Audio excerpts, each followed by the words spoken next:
I haven't proven myself yet. I haven't shown that I'm willing to listen and understand. Then afterwards, I'm annoyed that they don't just listen to me because I'm the CRO guy.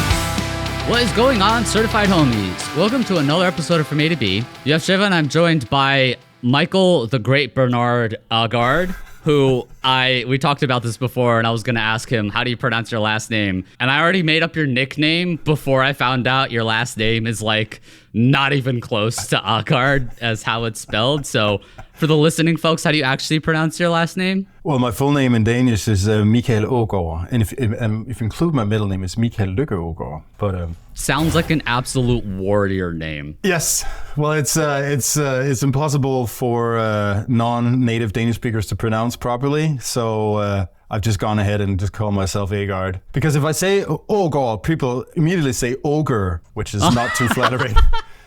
Maybe you're Michael Shrek Aagaard. Yeah, something like that. So Michael, you're a seasoned veteran for 10 plus years in the industry. I saw you 6 years ago, I think, at EXL, which was CXL at the time, and absolutely blew me away. Very awesome presence at any conference. I think if you go to any conference, you're probably there. Well, this year I've certainly been on the circuit quite a bit. But thank you very much. I appreciate it. That's very kind of you to say. Yeah, especially for you European folks. Make sure you go find, let's just say, Michael Shrek Aagaard. Go find him. I'm going to will this in existence. That's going to be the thumbnail, too. It's just going to be you and a Shrek with the filter. Green, totally green, with little ears popping out of my head. So you're also a consultant at Aagaard Industries? Yeah, Michael Aagaard Consulting, whatever you want to call it.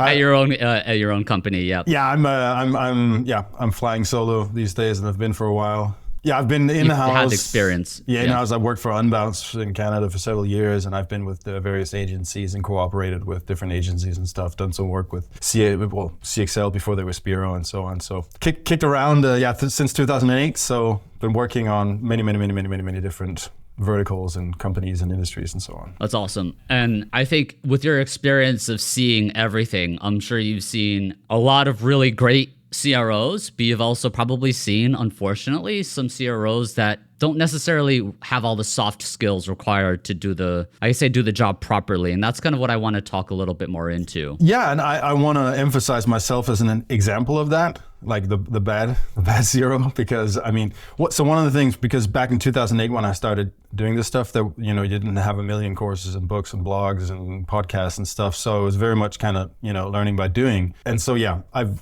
been through a development of learning the soft skills also, and I think in the beginning I was pretty cocky and arrogant, which I also see in other people in the beginning. Very much in the mindset of how we as CROs operate, where we're probably not going to nail it on the first try, but it's a perpetual optimization mindset. And I was a terrible CRO when we started first. I was the analyst at a company who was screaming, "Why aren't we testing anything?" to a bunch of people who make my salary in hours, my early salary in hours. So definitely, I think you and I have definitely been in that situation before. And I think that's where I wanted to explore this a bit more, is I think we have a tendency to rightfully push back and or complain about folks who don't buy into experimentation, folks who will challenge experimentation, ignore it, not be data-driven, and those are all totally rightful challenges.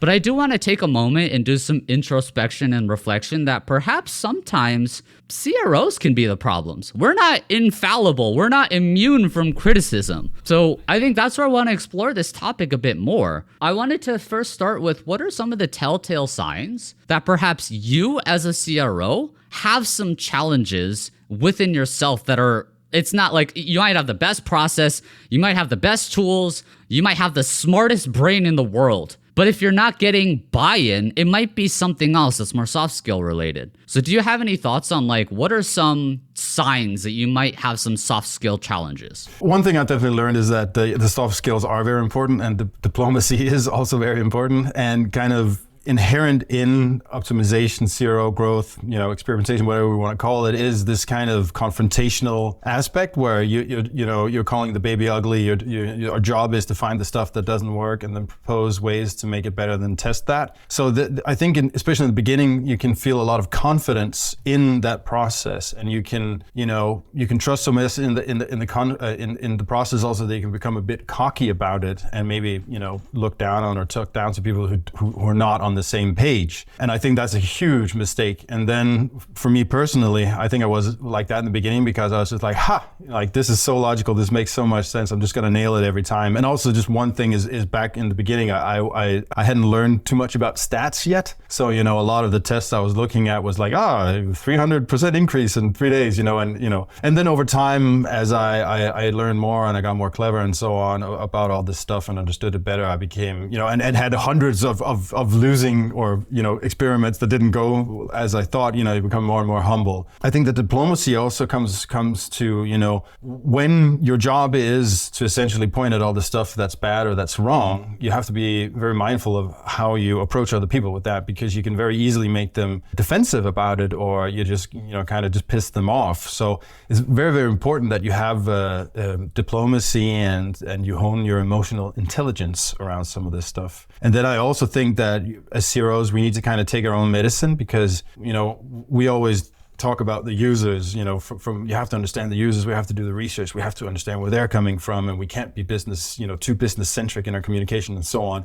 We have to take the same approach, when we're working with clients or companies, that we have to try to do some research, understand where they're coming from and why aren't they buying into this and so on. What are some of the resistance points and so on. All right, so that was 3 really solid bullets, and let's double click into each one of those. So the first one I want to talk about is, I think, this almost fake confidence, and the thing that immediately come to my mind was Dunning-Kruger. Yeah. I know a lot of CROs, especially junior. Shit, I was one of those. So Dunning-Kruger is effectively when you're early on in understanding something new. I'm not saying everyone falls through this, but the effect is you might have extremely high confidence while not actually having high knowledge in that particular industry. And I think that's something where sometimes tools give you that fake confidence. And I don't necessarily entirely fault the CRO, but I do think as a CRO, your mindset should be, I don't always know everything. There are smarter people than me in the world.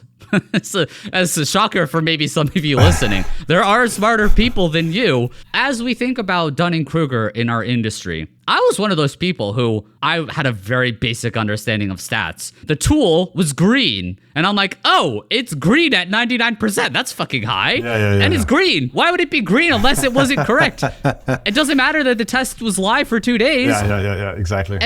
And with that fake confidence, I was going off and scolding other people and say like, see, I was right. It's green. It did the thing. So there's some self-reflection that perhaps as a mindset for CROs, we should always be prepared to be wrong. Even if we have confidence, be open to being challenged. Oh, absolutely. And I think that's a telltale sign of a bad CRO is if you're challenged, you're immediately defensive and like, fuck you, right? But that's like the definition of irony, because I think we preach this all the time to our clients and stuff. You have to be willing to be wrong. And we're not testing to be right and so on. But often we become very defensive. I want to clip that. Say that again with strength.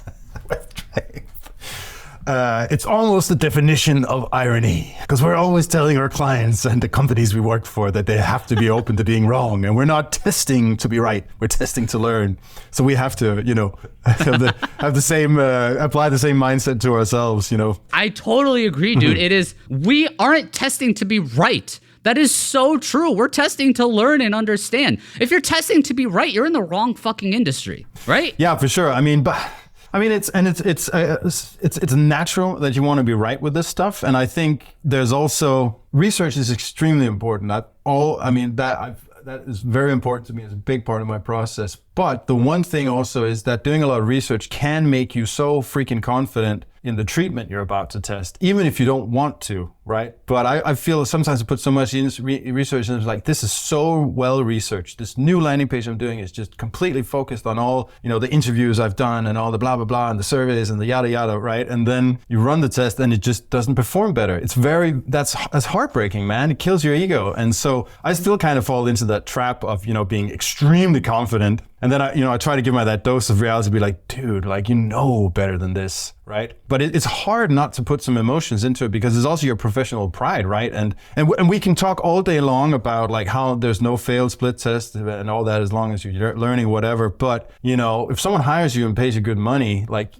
all things being equal, it's better to be able to, perform well. Yes. Especially when your paycheck relies on it to get that raise. And just a quick tangent there also is that, and I agree, like we are testing to learn, etc. And I do agree if you're doing it right, then there are no failed experiments and so on. But we have to understand that maybe that's not the most attractive thing for a client or a company to hear, right? And I think that's part of the balance there because you of course don't want to, sell them snake oil or be like, of course we're going to double your conversion rate. So I think a big part of the soft skill is also the figuring out how to explain that, right? This is a process and we're probably going to be right or wrong more than we're right and so on. So let me add on that. I totally agree. I think test to learn, not test to win, is the process that we have to internalize because ultimately our end goal is to win, but the process of how we get to that win is not win. It's a process of learning to get to that win. Yeah. And there's audiences. I think when we talk about test to learn, like collectively see CRO as a community, we talk about test to win to other CROs.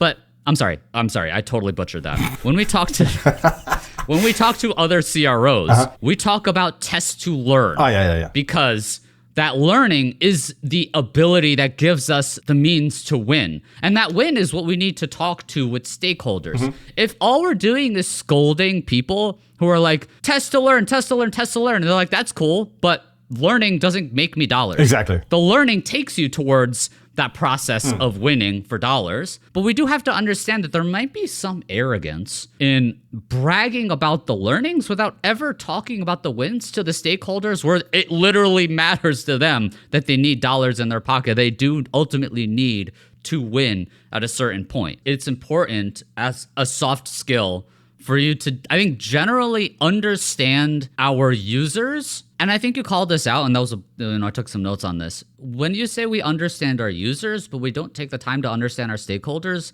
that's exactly what you're talking about here. We have to understand the stakeholders and who we're talking to and what makes them tick. Because if we talk to stakeholders like what is important to us is important to them, it's probably never going to work. What's important to us is and should be different for other people. That's why we have all these different functions. So if you're bragging about like learn to a CEO is going to be like, that's interesting. Did you actually do anything that made us money though? Or did we just like read a bunch of books effectively, right? Like, no, like you ultimately do have to speak that language. And I think it ultimately comes to, you might be a bad CRO if you're talking to people in ways that doesn't resonate with their internal goals and their internal needs. There was one company I was working with where I was more of a kind of a strategic advisor to their like new baked CRO team of one person. And and this person was kind of complaining, I can't really get any buy-in and I'm just performing these stupid little tests and stuff. And then I asked her, I was like,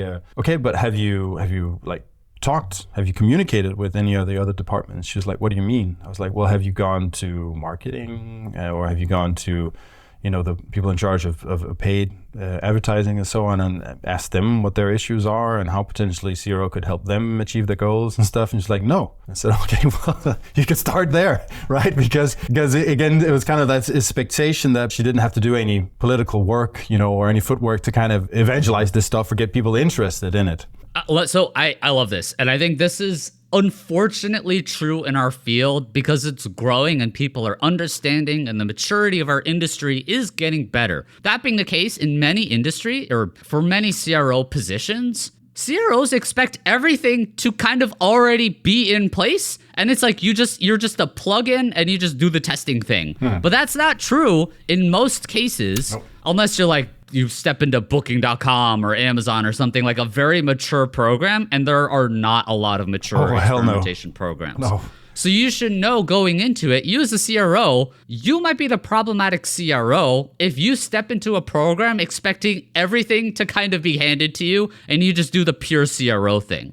It shouldn't be that way, but it is that way, right? Yeah, and even if you come in the door expecting people to listen to you, right? That's true. That's true. Because I think I've made that mistake also. I haven't kind of proven myself yet. I haven't shown that I'm willing to listen and understand. So I just go in there and talk really loud, and to me I make a lot of sense, and I'm showing a bunch of stuff that is logical to me. And then afterwards I wonder, I'm annoyed that they don't just listen to me because I'm the CRO okay, guy. So I love this. So you called out something before around like arrogance. And I think this is exactly that case. There is a certain air of arrogance that some folks bring to the CRO industry that I really think we have to quell. And there is a difference between confidence and arrogance that I think we have to flesh out. Confidence can be, I'm coming to you with a process that we follow will drive the results that we want. That's confidence.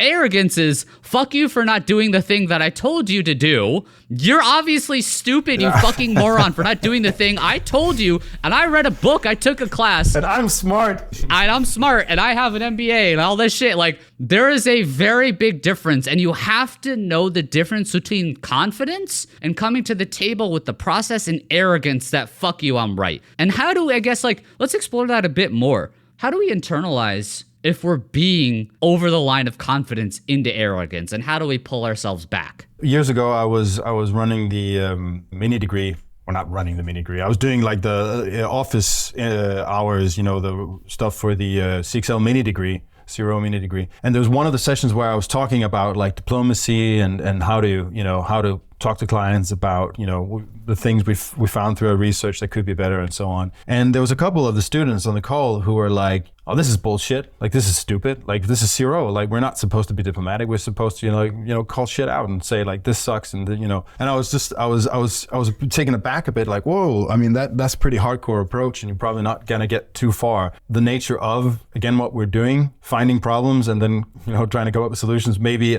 in some ways, maybe attracts people who are a little bit more confrontational in some senses. And then I also think that if we don't, we also have to, when people are new at CRO, we have to guide them also and help them understand this stuff, so that you're not just like coming at it like being a hard ass. In a way, it comes down to just, continuously asking yourself if you could be wrong. Yeah. And yeah, of course you could be. And then also, just putting yourself in the other person's place, which sounds maybe a little bit cliche or stupid, but like, how would I react if someone came through the door like I just did, and told me all these things I need to do and so on, just starting there. You said continuously ask yourself if you could be wrong.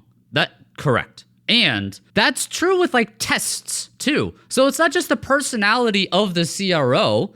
That's true even nitty gritty on the process of testing, because if a test wins, you shouldn't just be like, oh, that one metric I wanted to go up went up, call it a winner, move on. You should ask yourself, what are reasons why this test could still not be doing what I want it to improve user experience? Challenge yourself with every fucking test. In that same way, when you're a CRO and you're working with people who are actually in the industry, if you propose a test idea, you should also say like, well, what are reasons this is a terrible fucking idea? And what are reasons this is a really good idea? Because if you can't challenge yourself on your own, that's again kind of going to that confidence piece. If you don't have that confidence to bring it to the table, why would other people have confidence in you? Yeah, for sure. But also, I guess I'm trying to think of a good starting point. I think probably a good starting point is just to remember that most likely the people that you are talking to are the ones who built the thing you're talking about, right? And they put a lot of time and effort into it. And there could be many different reasons for why the site or the app or whatever it is you're working on ended up being the way it is, right? So I think that just helps you have a little bit of empathy for the target audience when you're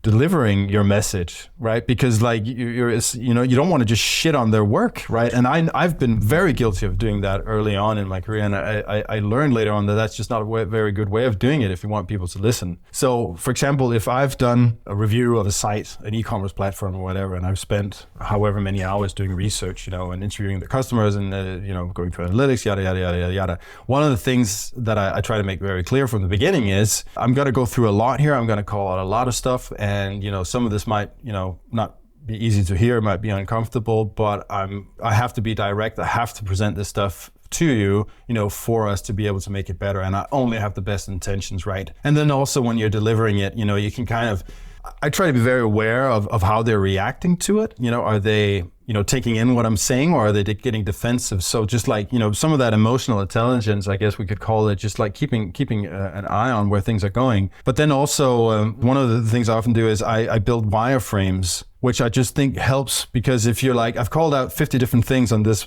product page or whatever, and they're all confused and they're like, oh, this is terrible. But then you do like a wireframe, you say, this is a lot, I know, but here's kind of what I'm envisioning. So I mentioned all these things and they go like, oh, yeah, that does actually make sense. That does look pretty good. Oh, this is doable kind of thing, right? So you also, you're showing them the light at the end of the tunnel, like the method to the madness, if that makes sense. I think that example basically just highlights capturing feedback from others. So it's reducing the arrogance in yourself by effectively saying, it's not my thing, it's our thing. Yeah. And we're working on this together, and I value your input and I value you, right? It's instilling that level of confidence, collaboration, trust. That's the soft skill. In the same way, I think you're also calling out like emotional intelligence. That emotional intelligence is so important, and it can be something that can be challenging for folks. Like, I'm probably a little autistic, to be honest, and that could be challenging for some folks to totally detect on emotional cues and stuff like that. But even if you find that challenging, it's almost just like, don't talk at people, talk with people. Like, I read your body language. I see what you're doing. If you're leaning forward and you're like, hell yeah, then I'm like, great. The vibes are up. Versus if I'm showing you my test idea and you're just putzing on your phone, then I'm like, all right, well, maybe they're going through something. There might be some other personal reasons, or maybe you're not interested. And I think part of that's just take a step back and don't talk at people, and like take a step and be like, what do you think? Yeah, exactly. In that same vein of you showing the wireframe, and it's not, here's a total big test idea. We're going to do this thing. Fuck you if you disagree. It's, here's the start of something. What do you think? What are your thoughts? Let me know what you're kind of going through. Oh, here. Absolutely. But I think you can also, build up to it. That's what I try to do anyways when I do a research presentation, right? It's kind of, I try to build up to what? Sorry. To the treatment, to the things you're proposing or to the problems you're calling out. You can do it step by step. I mean, you supply more and more kind of, well, it sounds wrong to say because you're not just supplying evidence to back up your own hypothesis, but I mean, you can use essentially triangulating whatever the problem, right? It's like, so you start maybe by showing them some overall stuff from analytics, like we have some problems here, and clearly here, there's a dropout and so on, right? Establish that. And then maybe the next part of it is, we did the survey and this is what people overall are saying. So they're calling out this, and that. Okay. And now we're just going to go through the site. And also, so based on that, when we then, pull up the page and we start interacting, we see clearly that this thing is, blah, blah, blah, blah, blah, right? And then once you've done that, then you're like step by step, you've kind of, built the logic around kind of what you're getting at, the problem statement, essentially. Yeah, I was going to say that. I think that's exactly it. It's the problem statement is helping you guide. And you're not saying, here's the solution, fuck you, we're doing it. It's, here's the evidence that I've gathered. Let's discuss what we think about this evidence. What are some things that you see on your side? Here's the stuff I see on my side. And we're working collaboratively towards a solution together. I don't know how much of that is a soft skill versus a process, but I think the soft skill part of it is actively seeking out that collaboration and working with people. That's the soft skill. Versus if you're more arrogant and you're like, my ideas are the shit and your ideas suck, so we're just going to do my stuff. That's kind of the soft skill part of it. Yeah, I think so. I mean, so yeah, there's overlap, but I think the soft skills inform the process. Yeah, that's true. Because it should. You could just rock up with the treatments like this is how we're going to do it, and in my experience, that's not going to go very far. But then the other thing is just like now we're using the example of doing a research presentation, which is always an interesting situation. I mean for me anyways, because I've usually put in a ton of work and I'm always a bit anxious and nervous to see how they will react to it. Like, is this going to land well? Are they going to be happy with the work? Are they going to be pissed at me and so on? Along the way, like I think you said it also is just like asking. So like, does this make sense? Are you following along and stuff? But that's this is actually also one of the reasons why I essentially refuse to send a document. I want to do like a workshop. It might be remote, but I'm still doing a workshop where I'm communicating with people, because then I can use the soft skills. If I just send them a report, right, then I'm not there to gauge the reaction, and I'm not there also to help clear up misunderstandings, because those will happen. And when you're actually communicating with people, you can go, oh, no.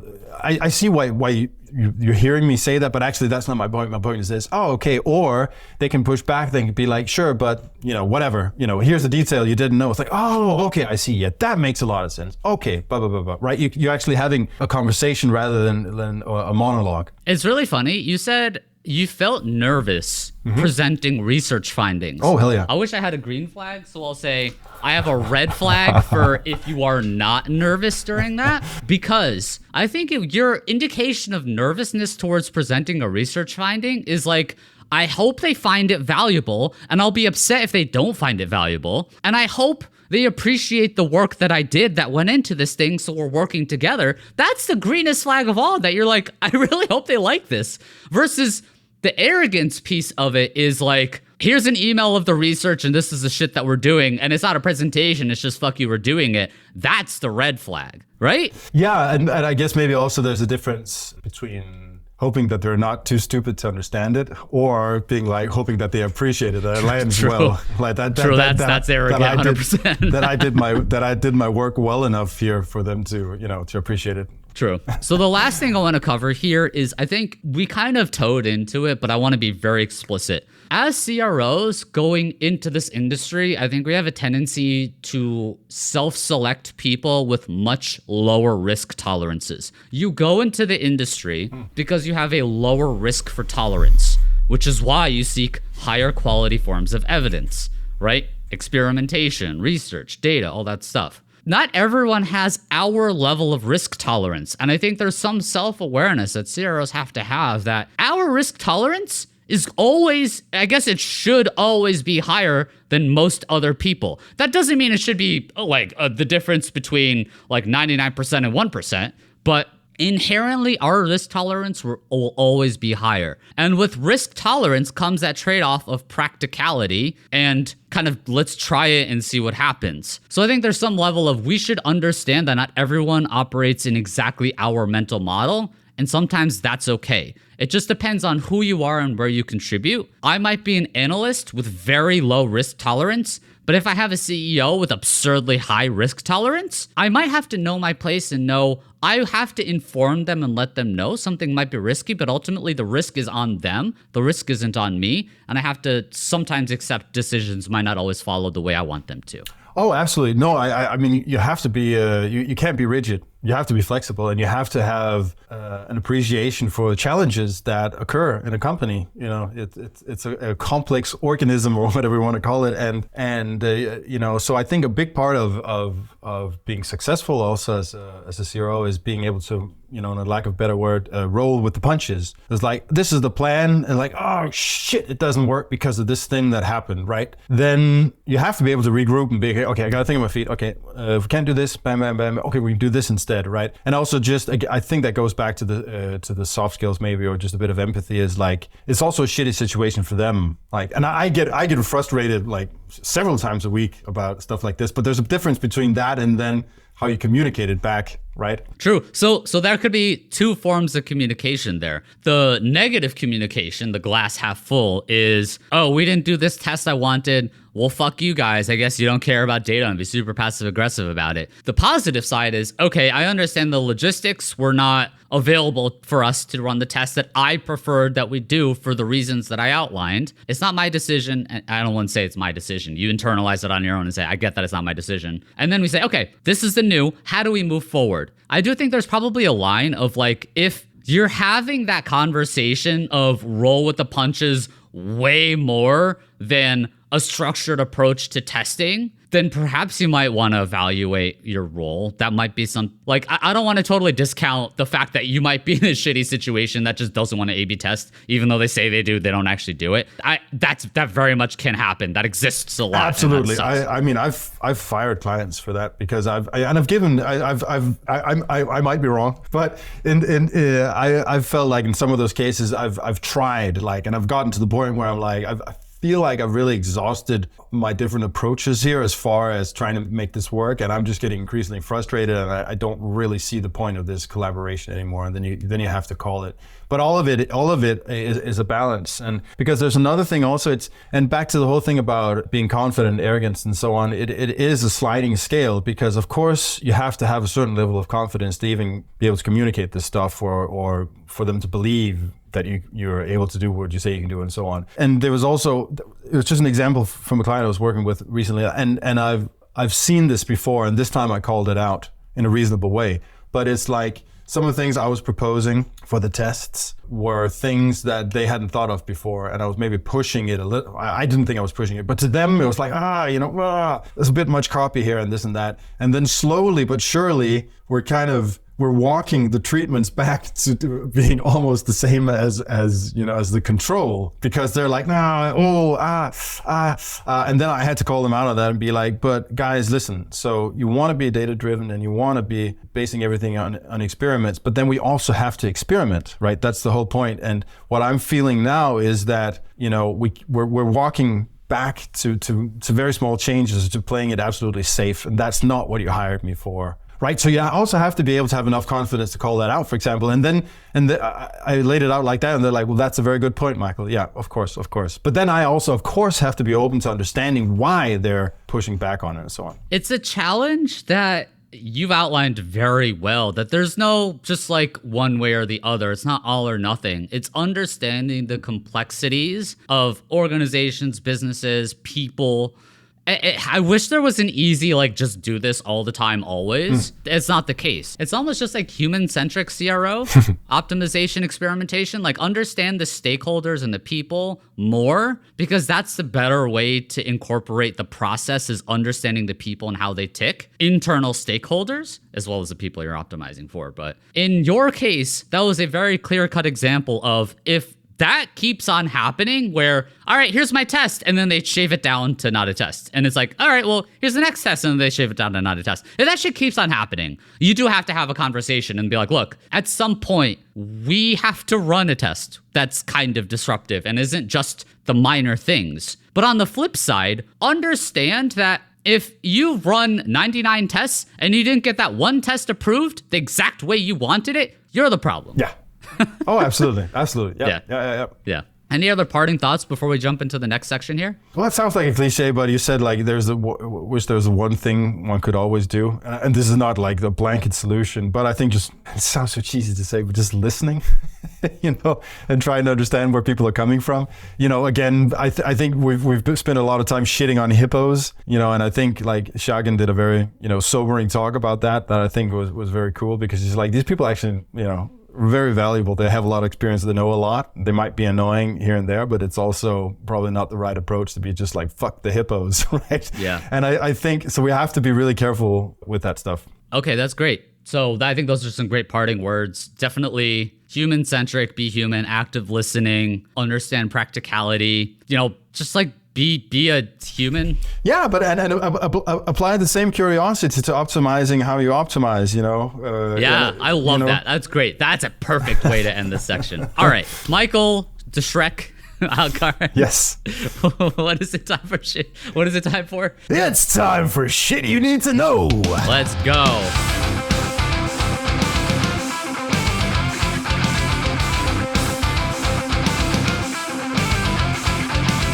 All right, shit you need to know this week comes courtesy of Jason Haddock. And effectively, it's a very thought-provoking post around how layoffs actually affect your experimentation program. It seems like they're far-fetched, but it is really thought-provoking. So let's jump into it. So Jason talks about, and I'm going to quote him here, conversion optimization programs don't work in sacred organizations that are risk-adverse. If you are risk-averse, then you won't be testing things because you'll just keep the status quo kind of all the time, right? But when layoffs happen, people start to fear for their jobs. So they turn inward, watch their steps carefully, protect themselves, reduce that risk, collaboration fails. And then that's where that culture of experimentation starts to erode. And I was like, oh shit, he's onto something here. When layoffs happen, people become less risk averse because they literally fear for their jobs. And that's what actually denigrates or disintegrates. It degrades. That's the word. Holy shit.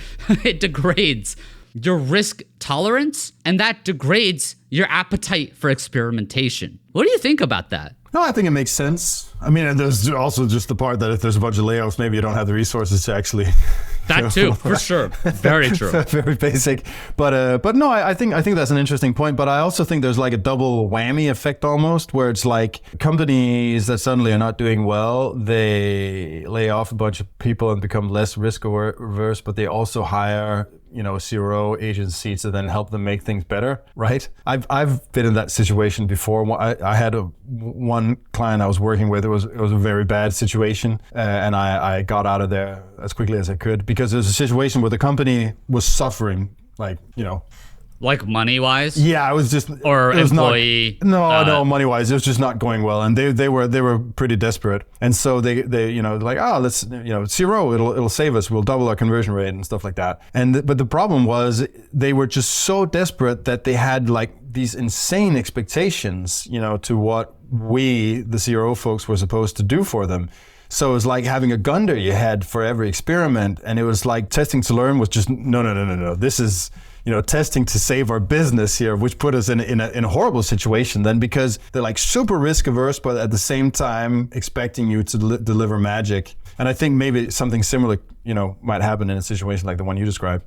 Yeah, it's like using CROs, the Hail Mary, to save everyone and everything when the CRO playbook's not a Hail Mary playbook. Yeah, but then at the same time, you're also afraid to experiment, right? Yeah. So that's kind of, it's quite a conundrum. It's interesting because it relates to the whole risk tolerance piece for CROs, that we tend to be less risk adverse generally in testing everything. When you lay people off, it inverts the mindset of probably employees and people inside in some weird ways. I think it's just, fuck layoffs, first of all. The controversial take, fuck layoffs. But they fuck with your head in ways that don't create stability. And CROs need some foundation of stability in order to layer on top of it. CROs and experimentation won't thrive ever in an organization that is unstable from the start. I guess maybe that's more the meta point, isn't that? It also depends on kind of how you view it. Because, for example, I think Tom Wessling had a very good point that experimentation is not to reduce risk, it's an invitation to take more risk, because you're doing it in a controlled way.